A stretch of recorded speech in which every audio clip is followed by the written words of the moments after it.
Good afternoon, guys. Who is ready for a complete pantry meal?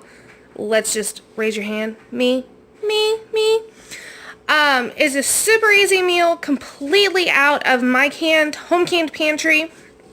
It'll be ready in, well, as long as it takes for these items to heat up, and it'll be done. You can cook it longer if you want to cook it longer, and let the flavors marry, but if you don't have time for that, then you don't have time for that.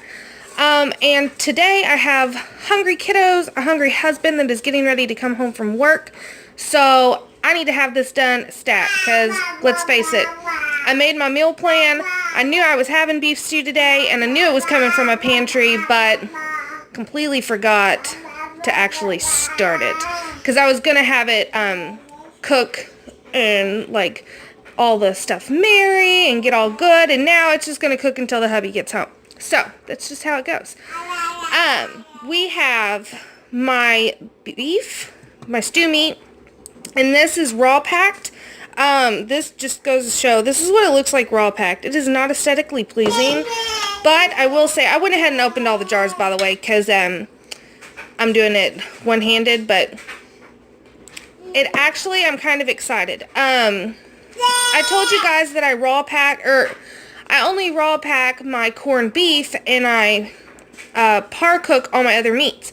But let me tell you, this actually doesn't have an off smell like the chicken does. And I've always just done my beef this way, or beef par cooked, because my chicken I par cooked because I didn't like the outcome of a raw packed chicken.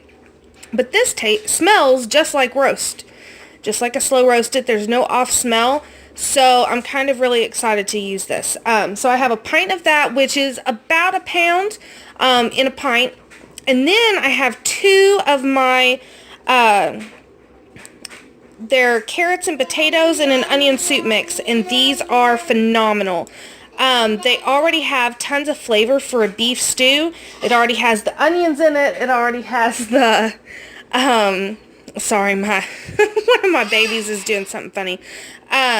So I have two of these, and the potatoes, they have a different texture. It's not a bad texture. Well, come here. Let me scoot you closer.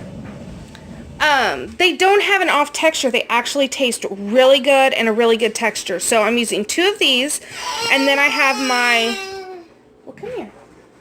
Then I have my beef bone broth, and then some extra garlic powder just because who doesn't love garlic, and then I have some bay leaves that I dried myself. So that is what is going in our pot. So this is how easy it is. Dump your meat, and we're doing the juices too because that's beef broth.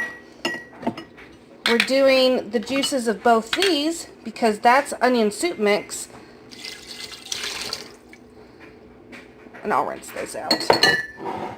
Get the little remnants that's left. There's the other one. And that's the, I'll have to get that. And then we have our beef bone broth. Boom. Put a couple bay leaves. And that's it. I'm going to put it on a medium-high heat to bring it to a boil.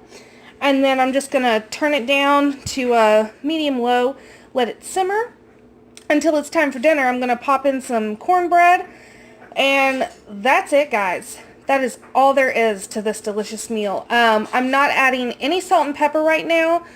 And I'm actually not even going to add the garlic powder right now because I want to let everything, oh, there's my finger. Let everything come together, and then I'll taste it and see what it tastes like because I don't want to over season, especially since it has the onion soup mix in both those containers, and I put seasoning in my beef bone broth, and I'm pretty sure I put some salt in my beef. So I really don't want to over season, so I'm just going to leave it like it is, and I will be testing it out here in about maybe 20 minutes, so stay tuned. Alright, so if you can't notice, I'm in a different house. Something came up, so I had to come down to my grandparents. which is fine. I took my pot and I have it right here. Now all I did was thicken it with a little slurry with the liquid that was already in there. So that's what that is. Made some cornbread, and here is my delicious meal. So let me show you what we got. We have the carrots and nice chunks of meat and our potato. And this didn't need anything. I just added a little more black pepper because I love black pepper, but give you a little taste.